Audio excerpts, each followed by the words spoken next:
अस्सलाम वालेकुम जी। Islamabad high court से मैं हूं फैसल अब्बास और मेरे साथ इब्राहिम मौजूद हैं। बात करेंगे कि अगले चंद एक घंटे पाकिस्तान मुस्लिम लीग नून के लिए बहुत ही अहमियत के हामिल हैं, क्योंकि इस्लामाबाद के जो 3 हलकों का केस है वो बड़ी अहमियत इख्तियार कर चुका है।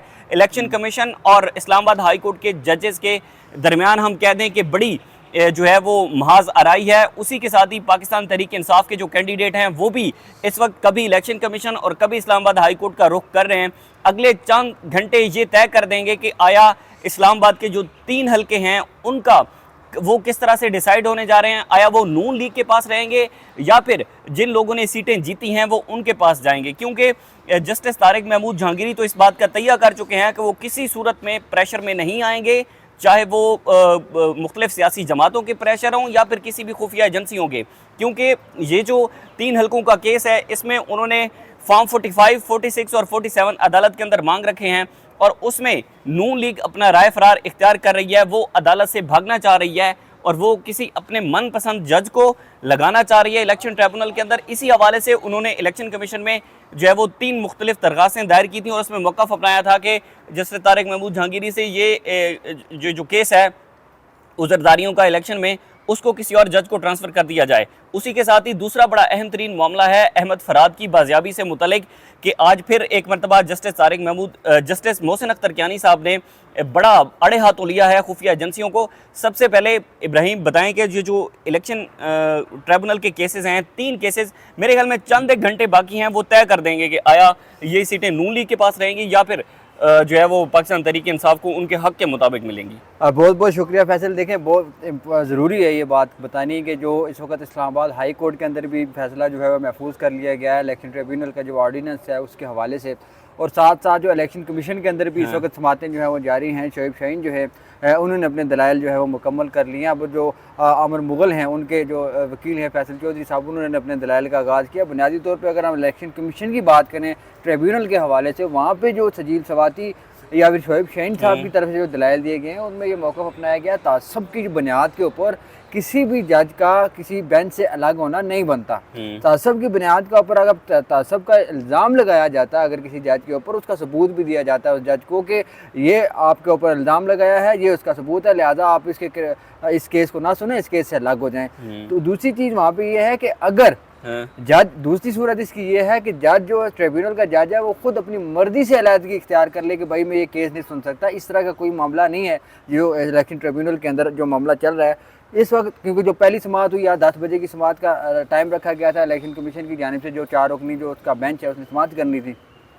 शोएब शाहीन साहब और अली बुखारी साहब इस्लामाबाद हाई कोर्ट के अंदर मौजूद थे, क्योंकि ट्रिब्यूनल के हवाले से जो शिक है 151 उसको यहाँ पे चैलेंज किया हुआ है। वहाँ पे जो उनके जूनियर काउंसिल थे वो पेश हुए कमीशन के सामने। उन्होंने कहा जी कि जो हमारे जो सीनियर लॉयर्स हैं, दोनों जो उम्मीदवारान हैं वो हाई कोर्ट में मौजूद हैं, तो लिहाजा हमें वक्त दिया जाए। वहाँ पे चीफ इलेक्शन कमिश्नर ने कहा कि हम शोएब शाहीन के मतहत नहीं हैं। अच्छा। हमने उनके बात के ऊपर अमल करते हुए कार्रवाई नहीं करनी, बल्कि हम इजाज़तदार हैं, हमने कार्रवाई करनी है, हम खुद समाअत करेंगे इस चीज़ की। 11 बजे तक का वक्त देते हैं, अगर वो ना आए तो उसके बाद हम इसमें इलेक्शन कमीशन ने खैर इलेक्शन को मैनेज करने के हवाले से तो बड़ी सहूलतकारी की है। वो चाहे इलेक्शन कमिश्नर हो, चाहे चीफ जस्टिस ऑफ पाकिस्तान हो, चाहे पाकिस्तान की जो मिलिट्री इस्टेब्लिशमेंट है वो हो, पाकिस्तान मुस्लिम लीग नून हो, पीपल्स पार्टी हो, इलेक्शन को मैनेज करवाने में तो बड़ा अहम किरदार अदा किया है। लेकिन इतनी हद तक सहूलतकारी, इतनी हद तक तेज़ी है इलेक्शन कमीशन को कि वो जस्टिस तारिक महमूद जहांगीरी से शिफ्ट करवा कर किसी और बेंच को भेज दें। देखें, शिफ्ट अब उसका मामला जो इलेक्शन कमीशन के पास है, इलेक्शन कमीशन फंस गया है।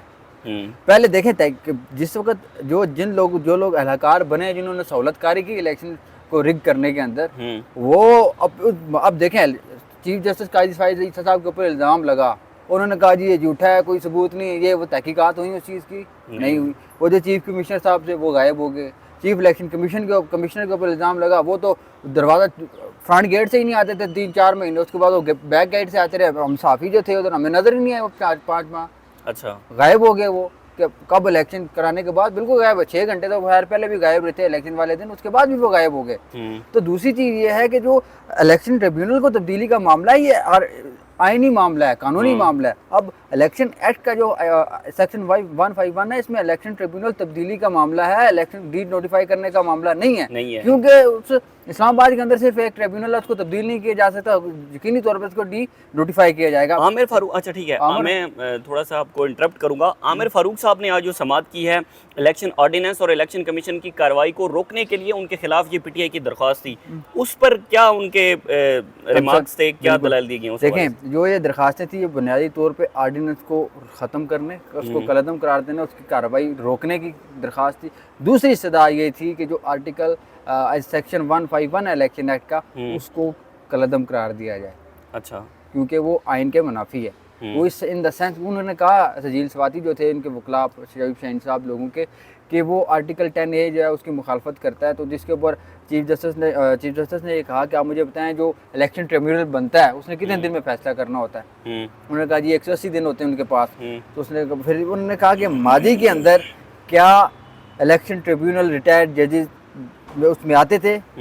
उन्होंने कहा बिल्कुल आते थे। 2023 में ऑर्डिनेंस आया। अब यहाँ पे भी आपको कंट्रडिक्शन में आपको बताऊँ, 2023 में एक ऑर्डिनेंस आता है जिसमें कहा जाता है कि जो इलेक्शन ट्रिब्यूनल में होगा वो जज जो है वो रिटायर्ड नहीं होना चाहिए।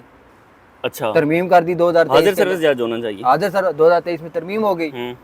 अब जिस वक्त वो तरमीम आई, अब जिस वक्त उसके ऊपर अमल दरामद शुरू हुआ, अब आके जनाब दोबारा वही ऑर्डिनेंस आ जाता है जी कि रिटायर्ड जज सुनेगा। अब दूसरी चीज़ ये है कि जो पहले ये होता था जब रिटायर्ड जज सुन सकता था, उसमें ये होता था कि जो ट्रिब्यूनल सूबे की हद तक जो ट्रिब्यूनल का हेड होता था वो मुतलका इस्लामाबाद हाई कोर्ट के चीफ जस्टिस से मशावरत करने के बाद कोई ट्रिब्यूनल के अंदर जज की तैनाती करता था। ये वाला मामला था। इस्लामाबाद के हद तक तो ये था नहीं, क्योंकि इधर एक ही ट्रिब्यूनल बनना है। ठीक है, अब ये हुआ है कि जब अब इलेक्शन कमीशन को डायरेक्ट ये इख्तियार दिया गया है इस ऑर्डिनेंस के जरिए, वो किसी हाई कोर्ट के जज के साथ मशावरत नहीं कर सकता, कंसल्टेशन नहीं कर सकता। वो अपनी मर्जी से कोई भी रिटायर्ड जज को उठा के लगा सकता है। एक मामला ये बड़ा इंपॉर्टेंट है, इसमें चंद एक घंटे बाकी हैं, उसके बाद ये फैसला हो जाएगा कि आया इलेक्शन कमीशन आइन और कानून के मुताबिक फैसला करता है या फिर नून लीग की जिस तरह से इलेक्शन कमीशन ने सहूलतकारी की है सिकंदर सुल्तान राजा ने, उसी तरह से उसी जो है वो स्टेप पर चलते हुए वो ये केस जस्टिस तारिक महमूद जहांगीरी से लेकर किसी और जज को भेज सकते हैं या फिर मतलब डी नोटिफाई कर सकते हैं इलेक्शन ट्रिब्यूनल से जस्टिस तारिक महमूद जहांगीरी को। दूसरा अहम तरीन मामला अहमद फराद केस का हवाले से आज क्या अपडेट हुई है एडिशनल अटॉर्नी जनरल की, और वो शायद ये भी तज़किरा हुआ है कि भाईजान आज़ाद कश्मीर पाकिस्तान का हिस्सा भी है या नहीं, अभी तक ये भी नहीं कंफर्म हो रहा। देखें, वो बड़ा ब्लंडर कर गए थे आखिरी समाअत के अंदर। तो असल में ना जो एडिशनल अटॉर्नी जनरल साहब है और वो बता ही नहीं सके अदालत को। सिंपल सी बात थी कि आज़ाद कश्मीर के अंदर इस्लामाबाद हाई कोर्ट का दायरा इख्तियार नहीं है। हाई कोर्ट का दायरा इख्तियार नहीं है इस्लामाबाद हाई कोर्ट का। इन्होंने कहा जी फॉरेन टेरिटरी है, वहाँ के जो फैसले, यहाँ के फैसले या वहाँ के फैसलों को एज अ फॉरेन कंट्री के फैसले माना जाता है। ये चीज़ थी, अहमद मीर साहब ने उठाया इसको, ट्वीट के बड़ी जेन्युइन उन्होंने कॉलम लिख दिया, कॉलम लिखा, और जो उनका ट्वीट था वो ज़्यादा सख्त थी। उस ट्वीट के अंदर ये बात उन्होंने लिखी कि एक अदालत है, एक मुल्क है या जिसको आप फॉरेन टेरिटरी कह रहे हैं, वहाँ पे आपको कानून अप्लाई नहीं होता। कहते हैं ये फॉरेन टेरिटरी है, लेकिन आप रेंजर्स भेज देते हैं वहाँ पे। हाँ, अपनी फौज भेज देते हैं, अपनी फौज आप वहाँ पे जो भेज देते हैं, ये किस तरह का इंसाफ है। उसके ऊपर एडिशनल अटॉर्नी जनरल साहब और अहमद मीर साहब के साथ हुई। उन्होंने अटॉर्नी जनरल साहब ने कहा जी कि अहमद मीर साहब और असद तूर साहब ने वहाँ पे वीलॉग किए जिसके अंदर गलत बातें की, वो बात बिल्कुल दुरुस्त नहीं थी, उसमें जो बात मैंने कहना चाह रहा था वो की नहीं थी, उसके हक़ाइक़ से मुनाफी वो बात थी। फिर जस्टिस मोहसिन अख्तर गैनी साहब को महसूस हो गया हालात गर्म हो रहे, उन्होंने कहा आप ऐसा करें, रियासत अली आज़ाद साहब भी वहाँ पे मौजूद थे, सदर इस्लामाबाद हाई कोर्ट बार, उनको कहा कि आप इनको ले जाएं, दोनों को जाके बैठे चाय शे पिए और एडिशनल अटॉर्नी जनरल साहब आप इनको समझाएं जो आप कहना चाह रहे थे। तो ये मामला हुआ। दूसरी चीज़ बड़ी अहम जिसकी ये बताएंगे, हाँ अभी तक अहमद फराज साहब का बना क्या है? क्या देखें, उनकी जो जमानत की दरख्वास्तें थी मुजफ्फराबाद दहशतगर्दी अदालत की, वो तो मुस्तरद हो गई। वो ईमान मजारी जो उनकी एडवोकेट है, उनकी एहलिया की बुनियादी तौर पर उनकी एहलिया की तरफ से दरख्वास्त दायर की गई है अहमद फराद की, तो उनको उन्होंने बताया जी को उनके मुकदमात के अंदर जो ज़मानत की दरख्वास्तें थी वो मुस्तरद हो गई हैं। जिसके बाद अदालत ने यह कहा कि हमें महसूस होता है कि जब से ये केस हमारे पास मज़ीद आगे चलता जा रहा है तो जो अहमद फराद है उनकी मुश्किलात में इजाफा होता जा रहा है। फिर दूसरी जो एम ऑब्जर्वेशन थी या एम जो रिमार्क थे वो ये थे कि उन्होंने कहा कि ये मामला, पहले भी वो कह चुके हैं कि ये मामला जो है वो सिर्फ अहमद फराद के हद तक नहीं है। इस हवाले से उन्होंने कहा कि मैं ये चीफ जस्टिस को इस्लामाबाद हाई कोर्ट को ये लिख रहा हूँ कि इस मामले को लार्जर बेंच देखे, ठीक है, क्योंकि कमेटी उन्होंने बनाई थी। जिसमें अच्छा। तीनों डीजीज थे। उस वक्त आके अटॉर्नी जनरल साहब ने कहा जी कि बड़ा मुश्किल हो जाता है, वो बड़े लोग हैं, सरबरान है, उनकी कमेटी इस कमेटी को फिर चेंज उन्होंने किया कहा कि जाए। उसको लो लेवल के जो लोग होते हैं, जो सेकंड ग्रेड के जो टियर होती है लीडरशिप की एजेंसी की, उनकी एक ग्रुप बना, उसका उनकी कमेटी बना लेते हैं, वो रिपोर्ट पेश कर देगी। अब उन्होंने कहा आज जस्टिस मोहसिन अख्तर कियानी ने, हम तो आपकी ये दरख्वास्त निपटा रहे हैं, लेकिन अगर ज़रूरत पड़ेगी तो आप दोबारा दरख्वास्त लेके आ सकते हैं, अगर आपको ज़रूरत पड़े। ईमान मजारी साहिबा को उन्होंने कहा। साथ उन्होंने कहा कि मैं अपने आर्डर बनाना जानता हूँ, ठीक है, मैं अपना आर्डर बनाना चाहता हूँ, अगर मेरे कानून की हुक्म की खजूली होगी तो मैं उसको डील कर सकता हूँ, इतनी अथॉरिटी मुझे दी हुई है कानून ने।